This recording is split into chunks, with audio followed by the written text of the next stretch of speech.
Saudara-saudara yang saya kasih dalam Tuhan Yesus, ya malam ini kita akan belajar ya dulu doktrin Alkitab ya, dalam bahasa Indonesia ya.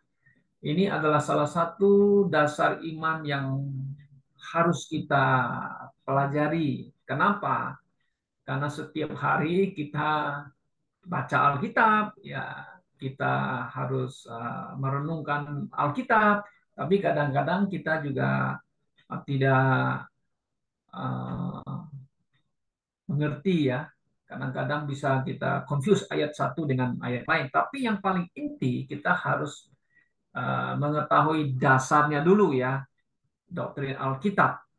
Nah, saudara-saudara, karena apa? Karena di akhir zaman ini ada kecenderungan ya, kita lihat bahwa orang-orang Kristen ya sudah mulai ya meninggalkan ajaran-ajaran Alkitab ya, terutama sebagian kelompok orang Kristen liberal tidak percaya lagi akan firman Tuhan. Nah, sebelum itu mari kita lihat ayat firman Tuhan yang kita baca. Mari kita lihat di 2 Timotius ya, pasal 3 ya, ayat 15. Mari kita lihat 2 Timotius pasal 3 ayat yang ke-15. Ya, kita baca bersama-sama ayat yang ke-15 saya baca. Segala tulisan yang diilhamkan Allah memang bermanfaat untuk mengajar, untuk menyatakan kesalahan, untuk memperbaiki kelakuan, dan untuk mendidik orang dalam kebenaran. Ya, nah ini adalah satu ayat firman Tuhan di mana Paulus melihat bahwa segala tulisan di sini dikatakan kalau bahasa Inggris King James all scriptures. Nah, semua tulisan berarti dari Kejadian sampai Wahyu ya. Nah, jadi begini saudara-saudara yang saya kasih dalam Tuhan Yesus ya. Ya, kita sebagai orang percaya tentu yang pertama itu harus kita yakin dulu ya. Alkitab yang tertulis ini adalah firman Tuhan, bukan hanya satu buku, tapi kita percaya itu adalah firman Allah, atau kita mengatakan kitab suci, atau dalam bahasa Indonesia itu Alkitab, ya. Nah, kenapa kita percaya Alkitab itu adalah kitab suci? Ya, karena ya, banyak ayat-ayat di dalam firman Tuhan yang menyatakan bahwa all scriptures, ya ini kita nanya, all scripture is given by inspiration of God, ya diwahyukan oleh Allah. Nah, sebagai orang Kristen, Alkitab firman Tuhan juga menganjurkan atau menginstruksikan kepada orang percaya supaya kita belajar. Nah, belajar, karena belajar Alkitab gitu ya. 2 Timotius pasal 2 ayat 15. Nah, ini sangat ayat yang harus kita hafal ya. Study to show themselves approved unto God. Nah, itu ayat yang sangat sangat penting bagi kita orang Bible believer kan. Nah, kalau terjemahan Indonesia TB itu dia pakai usaha, tapi kalau King James ya kita harus pakai study gitu. Belajar ya. Belajar, tunjukkan kamu benar di hadapan Allah gitu ya, bahwa kita tidak pekerja pelayan Tuhan tidak perlu malu, tapi harus membagikan firman Tuhan, kebenaran firman Tuhan dengan tepat dan benar gitu. Nah, itu adalah satu ayat yang menginstruksikan supaya belajar, kemudian menyelidiki. Nah, kalau menyelidiki itu di Yohanes 5 ayat 39. Nah, coba kita lihat Yohanes 5:39. Ya, ada satu ayat yang Tuhan Yesus mengatakan kepada orang Yahudi. Ya, katakan di ayat yang 39, kamu menyelidiki ya kitab suci. Itu kitab-kitab suci berarti kan plural ya. Banyak gitu kan. Ya, yang kita yakini itu adalah PL, perjanjian lama. Ya, selidiki atau research bahasa Inggris. Dan juga ada lagi satu ayat Kisah Para Rasul 17 ayat 11. di mana gereja atau jemaat Berea ya mereka mendengar khotbah dan penjelasan Rasul Paulus, apakah apa yang dikatakan Paulus benar atau enggak sesuai dengan kitab suci. Tidak, mereka pergi menyelidiki juga. Kisah para Rasul 17 ayat 11. Nah, di situ juga ada mengatakan ya, ya mereka menerima firman yang disampaikan oleh Paulus. Ah, segala kerelaan hati setiap hari mereka menyelidiki, ya kan, menyelidiki kitab suci untuk mengetahui apakah semuanya itu benar demikian. Oke. Nah, oke, satu yang harus pertama kita harus pahami dulu. Nah, kalau dalam bahasa Indonesia yang kita bisa kadang-kadang memakai uh, kitab suci itu kita pakai Alkitab, kita mengatakan Alkitab ya. Kadang-kadang pakai Alkitab, kadang-kadang kita mengatakan kitab suci, ya kok boleh aja, ya boleh interchangeable namanya. Oke. Nah, kata Alkitab ya sebenarnya itu diambil dari bahasa Arab, Saudara ya. Yang artinya tuh buku atau kitab. Nah, jadi al katanya itu sebanyak artikel itu the sebenarnya kalau bahasa Inggris itu ya the book. Nah, the book gitu ya. Jadi adalah kitab. Dia bukan hanya satu kitab biasa, tapi dia adalah kitab di mana maksudnya kitab yang kita sebut adalah firman Tuhan gitu ya saudara. Nah kalau sedangkan di dalam bahasa Inggris ya selalu pakai Bible ya atau the Holy Bible. Nah dari mana itu kata Bible? Ya Bible ini diambil dari bahasa Yunaninya ya, Biblos ya.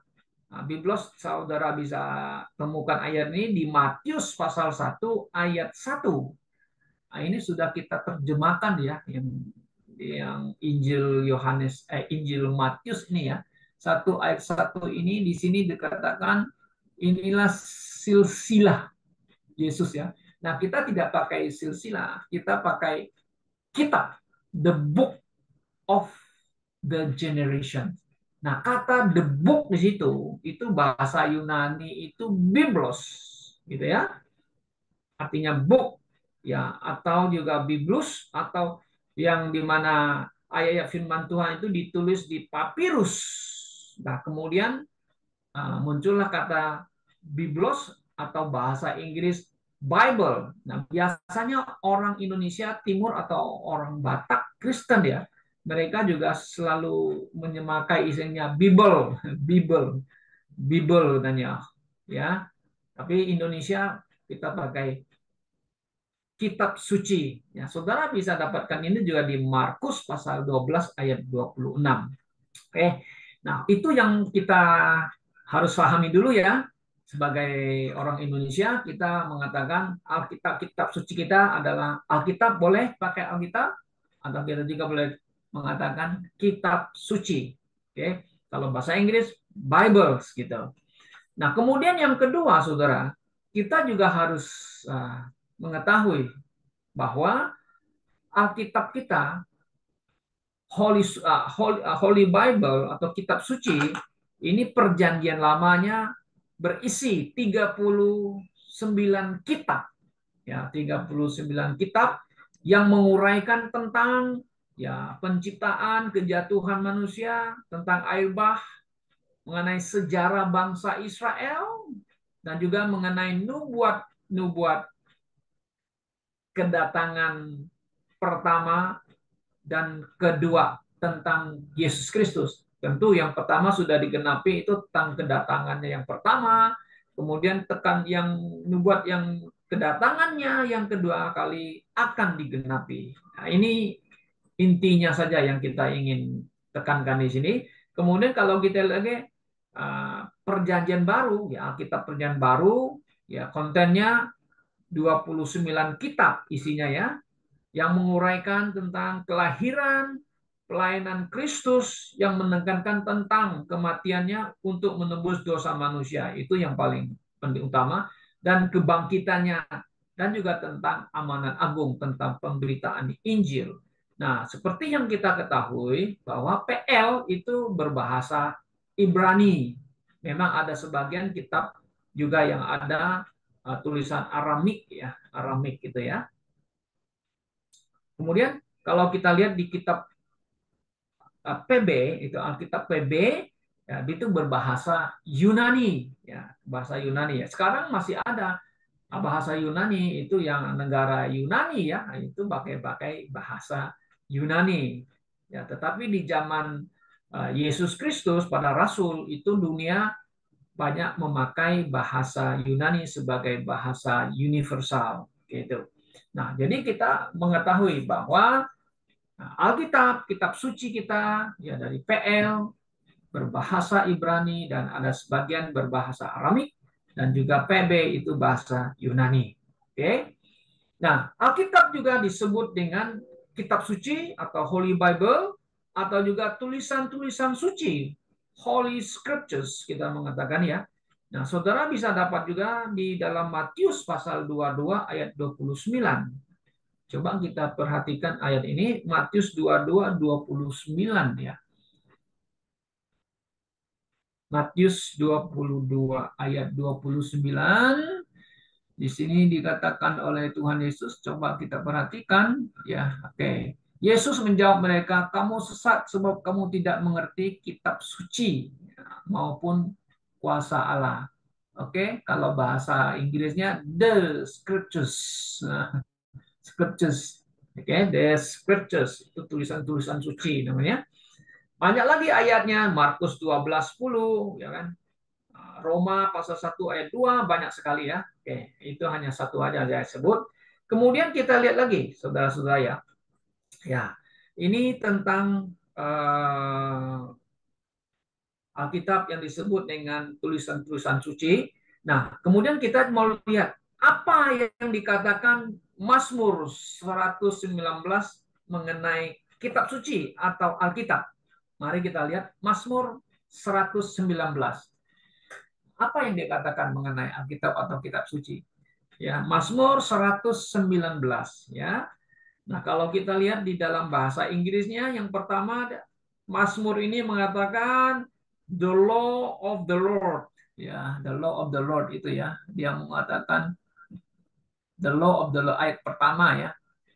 119 itu disebut di sini the law of the Lord. Kalau bahasa TB-nya dia pakai Taurat Tuhan. Ya, the law of the Lord ya disebut. Kemudian lagi kalau kita lihat lagi ayatnya yang kemudian ayat yang kedua dalam bahasa Indonesia katanya berbahagialah orang-orang yang memegang peringatan-peringatannya. Nah, ini terjemahan PB. Tapi kalau King James dia mengatakan his testimonies, his testimony. Nah, kalau sehari-hari kita selalu makan saya mau kasih testimoni katanya kan. Nah, ini testimoni ini. Nah, apa testimoni kalau kita terjemah sehari-hari biasanya itu kan kesaksian-kesaksian ya. Kesaksian-kesaksian ya. Jadi ini adalah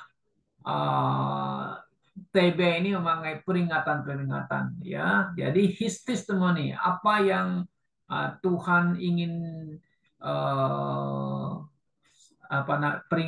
bukan peringatan sebenarnya ya. Jadi apa yang Tuhan lakukan ini ya, he keep his testimony ya, and that seek him with the whole heart gitu ya. Nah, ini ada hubungannya dengan apa yang Tuhan kerjakan ya. Ya dia tetap akan memelihara dia punya testimony. Okay. Kemudian ada lagi ayat yang keempat, dia pakai apa nih? Yang keempat, engkau sendiri telah menyampaikan titah-titahmu. Nah, Indonesia ternyata titah, bahasa Inggris King command. Ya, ini adalah command, artinya perintah, titah. Oke, itu terjemah. Oke, titah. Kemudian juga mengatakan thy precept atau ini harusnya ada dua kalimat itu ya. Yang ayat 4 Indonesia hanya pakai titah-titahmu, harusnya ada dua. Command, Preserve itu sebenarnya juga kalau diterjemah ke bahasa Indonesia ya KBI menerjemahkan itu adalah istilahnya hukum ya. Kalau preserve ya, preserve itu boleh hukum atau aturan atau juga boleh prinsip, principle ya. Nah, ini tentang Alkitab itu disebut command, perintah atau preserve, aturan hukum gitu, prinsip gitu. Nah, ini menurut Mazmur 119. Kemudian kalau kita lihat lagi di ayat yang kelima, ayat 5 dia mengatakan thy status ya. Nah, ketetapan, status ketetapan. Kalau status terjemahan Indonesia seharusnya istilahnya itu juga hukum atau ya boleh di ketetapan hukum ya yang Tuhan tetapkan itu yang harus yang ada tertulis dalam Alkitab. Oke. Kemudian ayat yang keenam the command juga ya ada commandment ya sudah. Kemudian itu perintah-perintah. Kemudian ayat yang ke-8, ayat ke-8 dia disebut di sini sebagai apa lagi ayat ke-8 juga keep thy status ya juga sama tadi sudah status oke. Okay. Kemudian ayat yang ke-9 apa yang disebut di sini 9 dengan apa seorang mempertahankan kelakuannya bersih dengan menjaga sesuai dengan firman-Mu. Nah, ini firman-Mu itu thy word. Nah, di sini bahasa King James thy word betul ya firman-Mu. Ya, itu Alkitab juga disebut firman Tuhan atau kadang-kadang firman Allah ya. Nah, jadi saudara, semua nama-nama yang diberikan oleh Pemazmur 119, jadi kita simpulkan itu adalah sebenarnya kitab suci atau firman Allah, the word of God yang kita sering memakainya sehari-hari ya. Kamu sudah baca firman Tuhan belum? Maksud kita, oh ya Alkitab atau kitab suci. Oke. Kamu sudah mendengar firman Tuhan belum? Oh, maksudnya adalah Alkitab kita mengatakan ya. Nah, coba kita lihat di Markus 7:13. Nah, Markus 7:13. Apa yang dikatakan Markus 7:13? Dengan demikian, firman Allah kamu nyatakan tidak berlaku demi adat istiadatmu yang kamu ikutin. Nah, di sini ada firman Allah. Kalau bahasa Inggris, the word of God. Betul. Nah, ini the word of God. Apa itu the word of God? Ya, kita mengatakan itu Alkitab, kitab suci. Nah, adalah firman Tuhan. Masih banyak lagi ayat-ayat yang lain ya menyatakan itu ya. Seperti di Roma 10:17. Ya, iman timbul dari pendengaran. Ya kan? Pendengaran akan sebenarnya yang terjemah akan firman Allah. Tapi TB kok langsung terjemah firman Kristus ya. Kita nggak ngerti. Coba sudah perhatikan di King James perbandingannya. The word of God. Nah, supaya jadi firman Allah. Ya kita mendengar firman Allah betul saudara. Orang mendengarkan Injil Yesus Kristus tentang berita Injil Kristus, ya itu adalah yang tertulis dalam Alkitab, kitab suci, ya adalah firman Tuhan, gitu.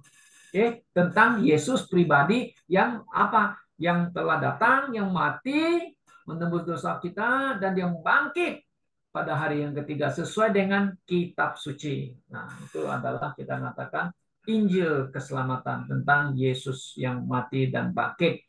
Nah, jadi kita harus percaya ya sebagai orang Kristen, saudara-saudara. Jadi Alkitab itu bukan hanya buku kuno, tapi dia adalah firman Tuhan yang diinspirasikan oleh Allah melalui Roh Kudus ya kepada orang-orang yang dipakai Allah, yang dipilih Allah untuk menulis firman Tuhan. Oke. Nah, firman Tuhan ini dinyatakan sebagai ineren. Ineren itu tidak bersalah, tidak keliru, dan juga tidak ada keliru dan tidak ada salah. Nah, inherent dan invaluable. Ya, itu di 2 Timotius yang telah kita baca 3 ayat 15 dan 17. Nah, dan juga kita percaya Alkitab, kitab suci yang kita punya sekarang itu tidak ada salah dan tidak ada keliru karena dipelihara oleh Allah dari generasi ke generasi. Ya. Nah, saudara bisa baca itu di Mazmur 12. Nah, saudara baca ini. Ini jadi yang harus menjadi pegangan kita sebagai orang Kristen. Kalau orang tanya, kenapa kamu percaya Alkitab tidak ada salah dan keliru? Ya, tunjukkan firman Tuhan di Mazmur pasal 12 ayat yang ke 7 dan 8 kalau yang TB ya. Tapi harus kita mengatakan you harus pakai yang King James Version punya karena TB punya terjemahan berbeda dengan King James Version. Coba saudara perhatikan yang di Indonesia punya ayat 7 Indonesia. Janji Tuhan adalah janji yang murni. Kita lihat yang King James, dia memakai di sini apa? Bukan janji, thou shalt keep them, O Lord, thou shalt preserve them from generation. Jadi harus baca dari ayat 6 yang bahasa yang King James punya. The word of the Lord. Nah, kalau yang Indonesia kan ayat 7 ya. Karena juga ada kita bisa salah ya. Kalau yang King James ayat 6, Indonesia ayat 7 disebut janji Tuhan. The words of the Lord beda sebenarnya dengan janji Tuhan. Harus bedanya di ada bedanya saudara ya. Janji dengan the words of the Lord. Nah, kita percaya the words of the Lord itu adalah kitab suci, firman Tuhan. Oke. Nah, kemudian di ayat yang ke-7 mengatakan Tuhan menjaga ya, melestarikan, memelihara dan preserve juga bisa terjemah melestarikan dari generasi ke generasi. Ayat yang ke-8 Indonesia punya. Coba saudara lihat perbedaannya. Ya, engkau Tuhan yang akan menepatinya. Kalau di King James kan ayat 7, Tuhan akan keep them. Indonesia yang ayat 8 menepatinya dan menjaganya senantiasa terhadap angkatan. Jadi kita mengatakan yang benar, yang terjemah yang bagus adalah God keep, menjaga dan preserve dan memelihara atau melestarikan dari generasi ke generasi. Ya, jadi kita percaya Alkitab Perjanjian Lama dan Perjanjian baru dijaga dan dipelihara oleh Allah. Why? Karena Alkitab adalah firman Tuhan yang diinspirasikan. Oke. Nah, saudara-saudara yang saya kasih dalam Tuhan Yesus Kristus, jika kita tidak percaya Alkitab firman Allah, satu-satunya yang diilhamkan oleh Roh Kudus melalui para penulis kitab-kitab suci, ya saudara, dan juga kalau kita tidak percaya Alkitab ini satu-satunya firman Tuhan, ya, yang menjadi pedoman hidup kita dan yang menjadi dasar iman kita, maka akan timbul ya pemahaman yang lain. Maksud saya, jika kita tidak percaya lagi Alkitab satu-satunya, lalu mereka mengatakan firman Tuhan salah satu kitab suci. Di luar Alkitab ada kitab suci yang lain. Nah, makanya saudara kita lihat di zaman sekarang ya ada sekelompok orang Kristen liberal tidak percaya lagi Alkitab ini firman Tuhan. Mereka mengatakan Alkitab berisi firman Tuhan. Nah, ini ada satu pemahaman yang sangat bahaya sekali. Akhirnya timbullah konsep pemahaman universal yang mengatakan ya, di luar Alkitab ada kitab suci yang lain, di luar Alkitab ada jalan keselamatan ke surga. Jadi Alkitab bukan satu-satunya firman Tuhan. bukan juga satu-satunya melalui Yesus jalan keselamatan kepada surga. Di luar Alkitab ada jalan keselamatan ke surga. Nah, ini konsep pemahaman universal. Nah, ini sangat bahaya pemahaman ini.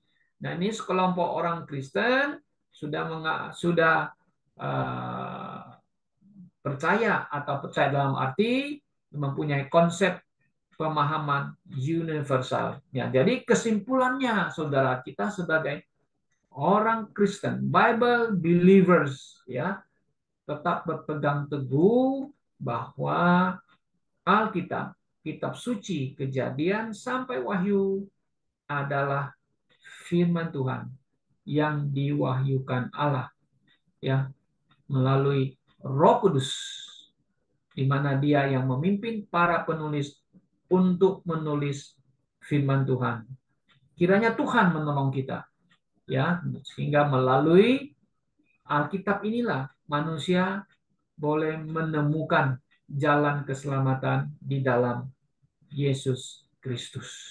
Kiranya Tuhan menolong kita malam ini supaya kita berpegang teguh kepada ajaran kebenaran ini, bahwa Alkitab adalah firman Tuhan, bukan berisi firman Tuhan. Tuhan memberkati kita. Mari kita berdoa.